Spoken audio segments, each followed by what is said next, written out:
आम्ही आलो तर मित्रांनो आम्ही आंबे तोडायला आलो. हा माझा भाऊ आणि माझी बहीण.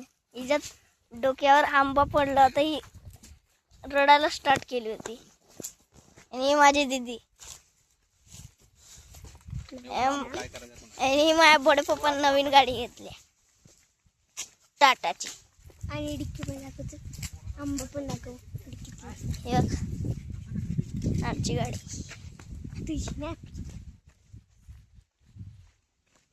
हे बघा आम्ही आमच्या एवढे सारे आंबे तोडलेले. आम्ही आमचे आंबे तोडून आणलो. अजूनही थोडेफारसे आंबे येत आहेत. खूप हॅलो, मजा येते का? आणि आंबे बघ. डिक्कीचा डिक्की हे डिक्की पण ही आमची गाडी आहे. आणि आतला पण कशी तुम्हाला लागली अशी कमेंट मध्ये सांगा. तुम्ही याला घेऊ शकता तुझ्या थोडं थोडी की शोरूम मधून घेऊ शकता तुम्ही. गाडी आणि तुला चिरून काढ.